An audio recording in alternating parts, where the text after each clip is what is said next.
Wrapping up Wednesday practice, which we always do. I know on the Wednesday I kind of say the same stuff about how it is a physical day, as was yesterday, and the stuff that we worked on in the bye week really showed up. And showed up in a positive way. I feel like our guys have really dialed in.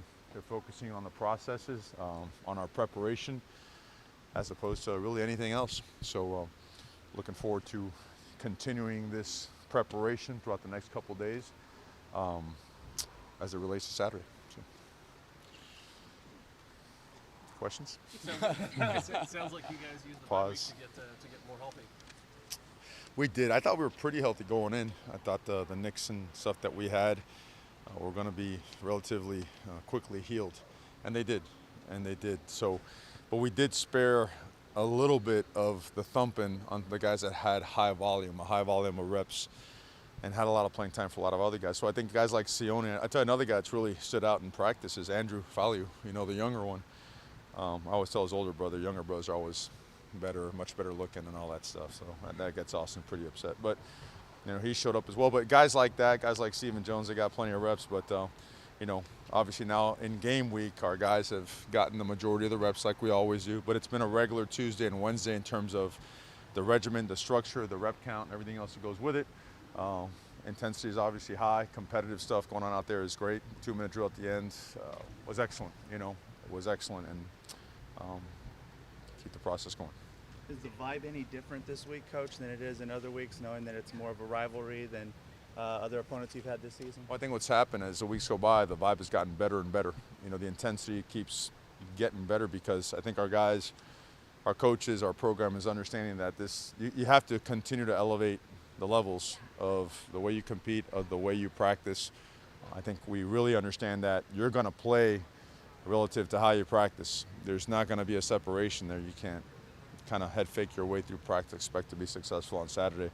So I think that's showing up. I think responsibility and accountability, being a good teammate, being a guy that is a good friend, is going to hold his friends and his teammates accountable to make sure that they're doing everything they can in terms of doing everything they can to help the team be successful. So I think all those things are kicking in and they're growing, but it never stops. We have to keep giving examples. We have to keep providing situations and circumstances that allow them the opportunity to grow and to develop. I mean, a lot of people sometimes think it's just developing your muscles in the weight room or developing a particular block or a tackle, a technique. It's got to be the whole thing. It's got to be the understanding of what goes on in here. And we're progressing, and we have to continue to progress. Is Andrew a guy who's getting close to maybe turning some games? I think so. He's a guy, I'm obviously coaching on the offense, so he's a guy that gets you upset when he's making plays on the scout team defense. But, we threw him in there and had some reps today, just a very twitchy, explosive guy, which is good. We're developing more defensive linemen, which at this time, that's what's great about this red shirt rule. You could pull the trigger and play these guys for 4 games and still figure it out after the fact. They're very balanced on offense. What kind of problems does that create for you, as you try to defend them? Well, they've got a lot of weapons. I think that's the most dynamic thing about them is they have a lot of guys that can make plays. Their quarterback, obviously, we've known I think he's the only 4-year starter there, if I'm correct on that. I'm not sure. But, what makes it work, he's got a heck of an offensive line. They're really big, long, rangy, powerful guys. And the tight ends could do both. They could stretch the field and they could hit you at the line of scrimmage and create some push.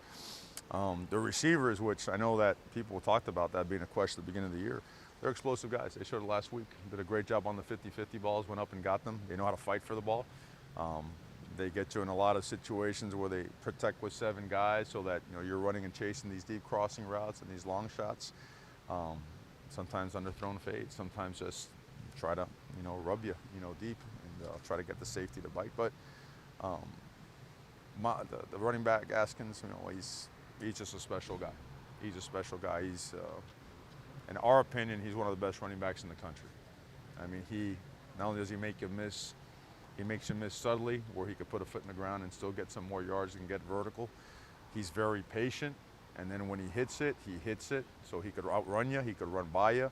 And then the part that's deceptive, he plays with a lot of power. And it showed last game, he fought through whatever, and he's healthy and he's good to go. So those are the kind of guys that make an offense special. So they got a lot of good weapons, and we've been preparing for all of it. Philosophically, how aggressive do you like to be, or like to see a defense be on 1st and 10 or 3rd and 7 plus? Just how aggressive do you like to be in those situations and passing down, philosophically speaking? I, Broad picture. you want the game plan, don't you? Well, it all depends. Well, let me go back to your question in terms of defensively, how aggressive we want to be versus them, or how aggressive we want to be offensively. No, defensively. Defensively, you got to pick and choose. And you got to be smart, and you got to be able to. With a quarterback that smart, you've got to be good about how you disguise things. The picture's got to change a little bit. I think that's a quarterback where the picture remains the same, and that's a coordinator where if the picture remains the same, he's going to be able to pick and choose the soft spots, right? I mean, every defense has something you want to attack. And I think if you give them that, I think you put yourself at a disadvantage. Now, that being said, you got to pick your moments. I mean, you got to play football, and more importantly, you've got to be able to play the next play, good or bad. So they've got good players. They're going to make plays. We're going to make plays. Got to move on to the next play and get it done. Coach, this is always the case with this rivalry. The environment will probably be pretty rowdy. What has been your message to the team this week and probably every week on how to avoid some of those personal, unsportsmanlike penalties? Sure. Well, I think the first thing is acknowledge the fact that this is a really intense rivalry, okay? And then also acknowledge that that has nothing to do with our preparation. So I think you honor it because it is a special moment, a special game for so many. Our fans, their fan base, both universities or whatnot, but that, and I could say, I'm pretty sure it's for both teams, we're focused on the process to be able to have success on Saturday, so that all that energy, all that passion has to be focused and harnessed towards preparation. And that's where the motivation should be. And understanding that, that last game, as you know, I went through the roof on our couple of penalties that have no business being part of the game, and we can have none of that. So it's been addressed in an extremely strong way, and the expectation is for that to be out, okay? And so I guess I'll leave it at that, but understanding that, that process never ends. I mean, there's so many of us here have played, football, and all of a sudden you get caught in the moment. Sometimes, as a young man, you tend to forget that there's another 84 guys on the sideline that are counting on you, and taking a selfish penalty doesn't help any one of them or the program. So hopefully we've gotten out to that point where we can understand that and execute things accordingly. Mario, you've got a couple safeties with 3 picks already in 5 games. What do you attribute that to? Have most of them been because of pressure, or are they just ball hawks, or what's kind of been the key to getting that many? Combination of both. Those guys they're talented guys. They're students of the game. The guys up front have done a nice job creating some pressure. They spend an enormous amount of time watching film. They do. So they understand route distribution. They understand the timing of the passing game. They understand quarterbacks and how certain quarterbacks, they'll lead you, others will juke you a little bit and mislead you. So I think that their film study, the attention to detail, their mental intensity as it relates to preparation. I know I've used that word a million times. I apologize. I don't want to be redundant, but it's kind of what we've become. We've become that process-oriented preparation team. So I think it's all that stuff. They're pretty talented guys too. Well, we're glad they're here, no doubt. How much of that has been Ugo being able to prepare Javon a little bit more, and what is Ugo's role been? That's a great point. This Yeah, that's a great point. He has Ugo. Not only Javon, but just overall as a team leader, he's done wonders. He really has. I think a guy like that, there comes a point in time where as a senior you realize, well, what's my legacy going to be? Like when I leave here, what's that locker room going to say about me? And him and Justin Hollins and Jelks and all these guys that are seniors, that means a lot to them. So they've taken accountability and taken ownership of leading others and becoming a great mentor and teaching others.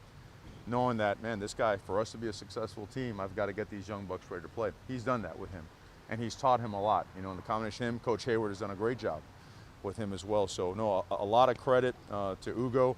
He takes pride in that. I think you see him, if you get a chance, watch him, and the way that I guess you guys aren't at practice. Sorry, I can't have you at practice. But what he does with these guys, the way he pulls them in, and he continually grooms them, is pretty special to see. Penei Sewell's been a guy that's graded out really well. Can you kind of just put into context how impressive that's been for him as a true freshman? For who, I'm sorry? Sewell. For Penei, he's he turned 18 yesterday, told me he's getting old, he probably got to reevaluate, his health, but he's, well, you know what, the biggest thing about him, he was raised the right way. He's made of the right stuff. He has the right DNA.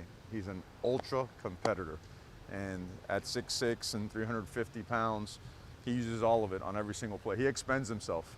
He expends himself. And for a guy that young to not only play with the skill level that he does and the power that he has, but instinctively what he does has been really unique.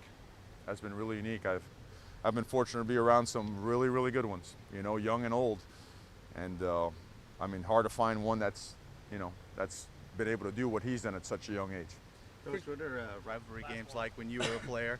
When I was a player? Yeah, when you were a player, and do you connect that I at can't all? condone that kind of behavior nowadays, you know. Well, you know, back then, it's no secret I played at the University of Miami, and the big rivalry game was Florida State, and that was,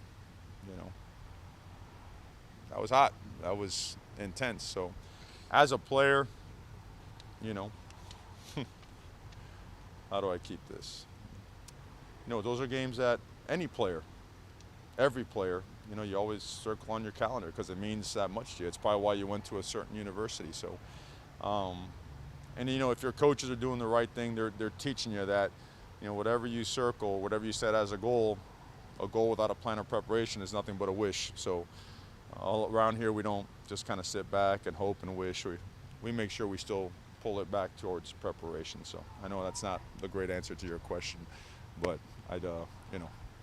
we'll sit down one day and we'll talk about when I played, when it were black and white TVs way back in the day, just old, the antennas sticking up out of the TVs. It's a long time ago. So, but yeah, I know it. You know what it does.